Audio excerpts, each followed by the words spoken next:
Section 1. You will hear a woman making a hotel reservation over the phone.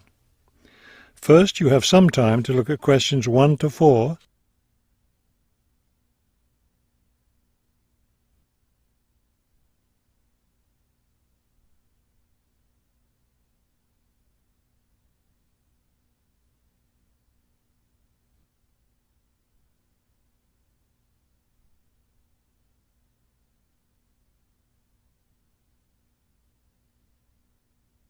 You will see that there is an example that has been done for you.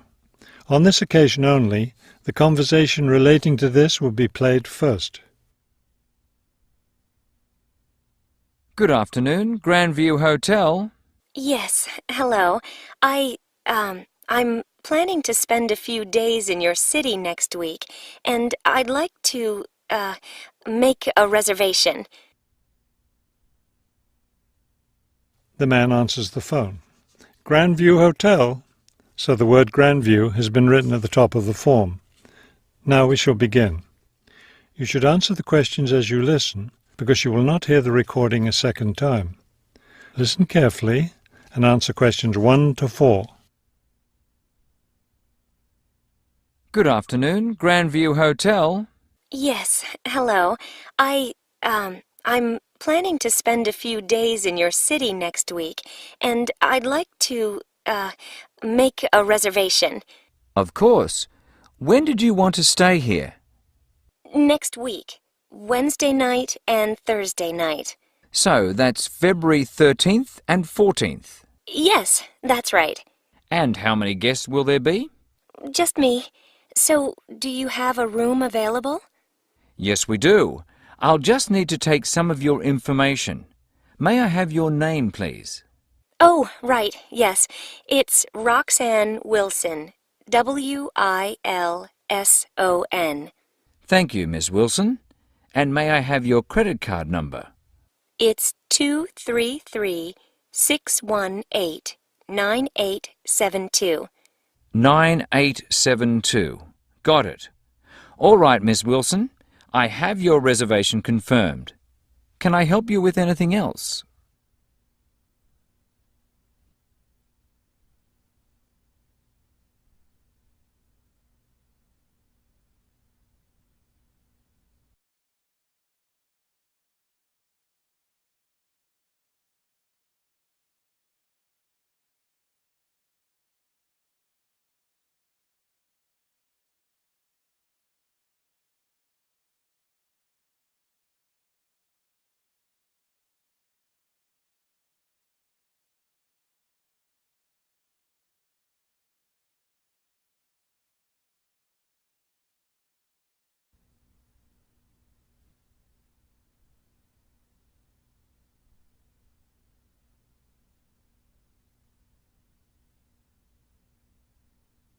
Now listen and answer questions 5 to 10. Well, yes, I was wondering, since I'll have a couple of free hours Friday morning before I leave, is there anything interesting to see close to the hotel? Do you like museums? The art museum's very close by. I love museums, but not art. Can't stand it. I've heard your city has a very interesting science museum, though. Yes, but unfortunately it's closed in the winter. Are you interested in shopping? Sure, I love shopping. Are there any good stores nearby? Yes, we have a large shopping mall just 2 bus stops away. You take the bus to Monument Square and it's just half a block from there. Just look for the post office and you'll see the mall entrance next to it. Fabulous. What about lunch? I hear your city has good restaurants. Yes, there's a nice restaurant very near. It's just across the street from the park. Sounds good. I can have lunch, then walk in the park afterwards. I have one more question. What's the best way to get to the hotel from the airport? Subway is the fastest, of course. There are buses, but they're quite slow. I'll be arriving quite late, after 10 p.m. I thought I might have to take a taxi. The subway runs until midnight. Oh, good. Then I'll do that. Will there be someone at the hotel front desk that late? Oh yes, the front desk stays open until 2. That is the end of section 1. You now have half a minute to check your answers.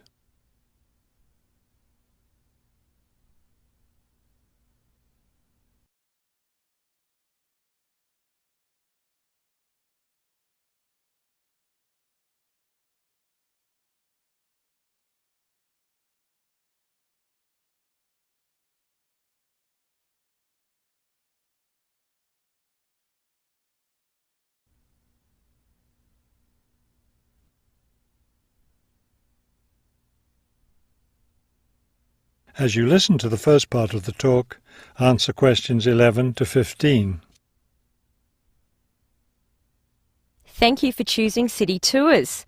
The reason so many people choose our tours when visiting this city is because you can design your tour to suit your own interests. Your all-day pass entitles you to board our bus at any stop and stay as long as you like at each place. The all-day bus pass costs $18 for adults. Children between the ages of 5 and 12 pay half the adult fare, and children under 5 ride for free. Our buses run every hour on the half hour, starting at 8:30 a.m. Our most popular tour is the Centre City Tour, which goes to all the major attractions in the centre of the city. From the starting point here at the tour bus office, the bus goes to the first stop, Hill Park. As you may guess, this park is located at the top of a small hill. The next stop is the fishing docks. Following that, the bus goes on to the third stop, Bay Bridge, located at the foot of the bridge which crosses the bay. The fourth stop is in the shopping district. Then the fifth and last stop is at Green Street.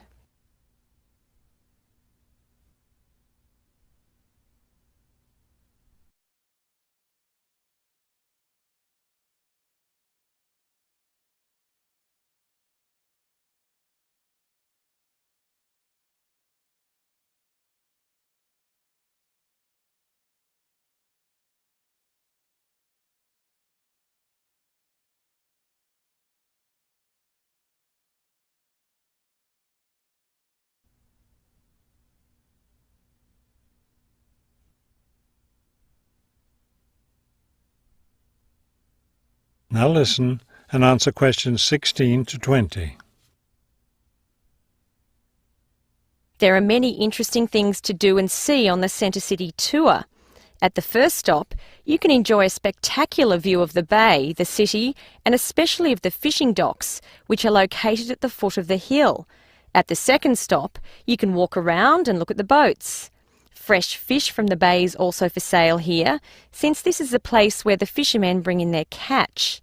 The next stop is where some of the city's finest seafood restaurants are located, so you might want to plan a lunch stop here. You can eat fresh fish here, prepared in the traditional local way. The fourth stop is, of course, where you can do your shopping.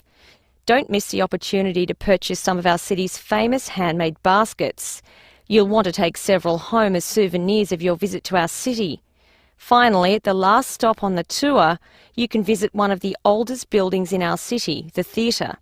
This building was built over 400 years ago and is still used today as a place to see plays, musicals and other performances, as well as our annual film festival.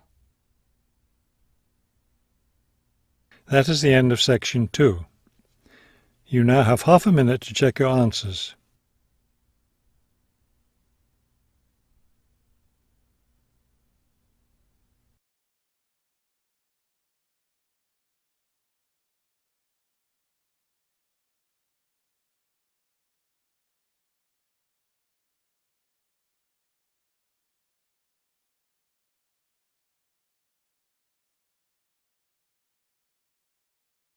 Section 3.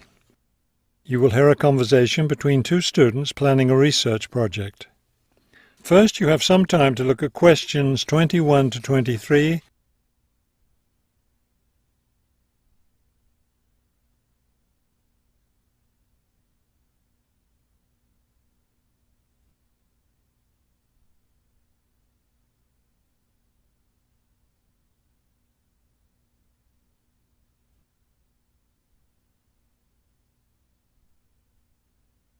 As you listen to the first part of the conversation, answer questions 21 to 23.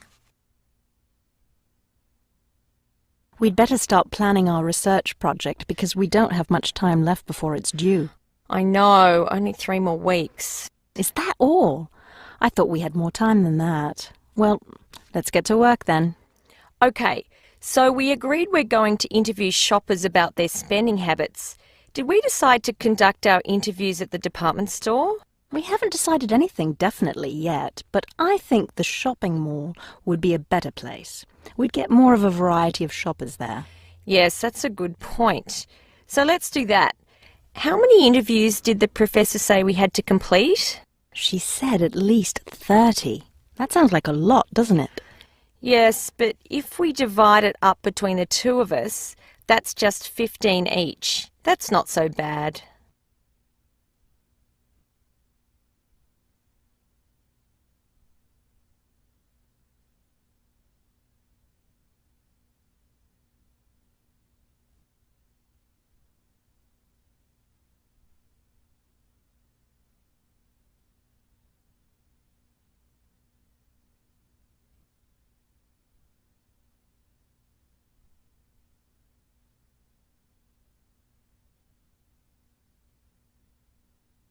Now listen and answer questions 24 to 30.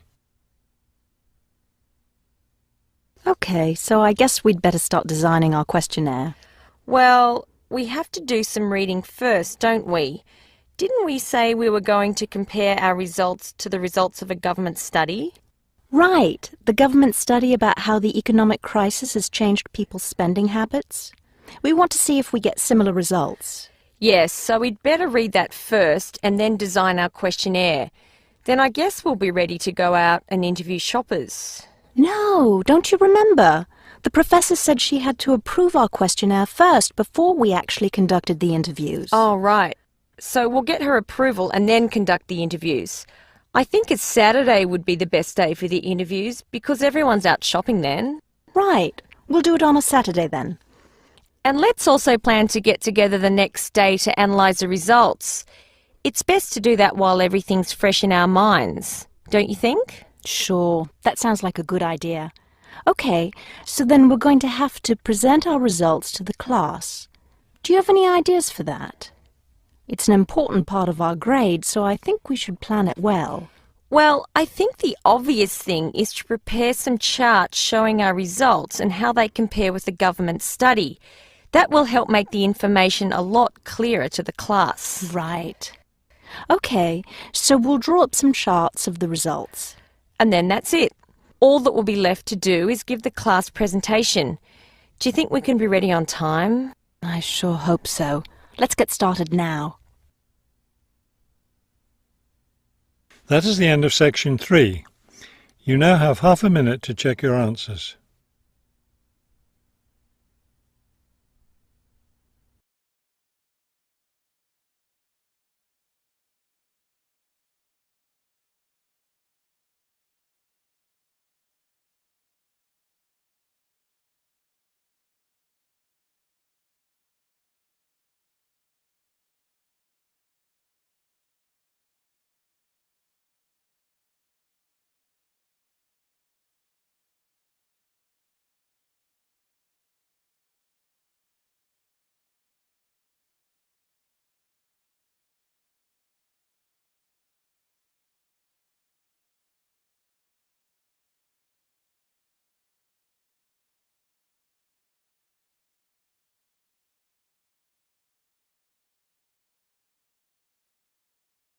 Section 4. You will hear a professor give a lecture on Louisa May Alcott. First, you have some time to look at the questions 31 to 40.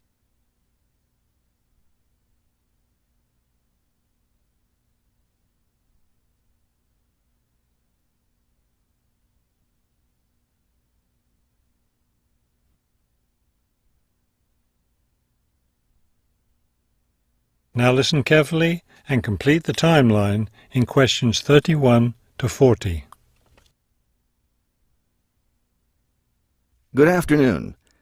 Today I'd like to continue our discussion of the lives of prominent American writers by talking about Louisa May Alcott, one of the best-known 19th century writers. Alcott is known for her moralistic girls' novels, but she was a much more serious individual than those novels might lead one to believe. She was born in 1832, the daughter of Bronson Alcott, who was one of the founders of the Transcendentalist movement. Bronson Alcott was a philosopher, but not a provider, and the family lived close to poverty. From an early age, Louisa was determined to find a way to improve her family's economic situation.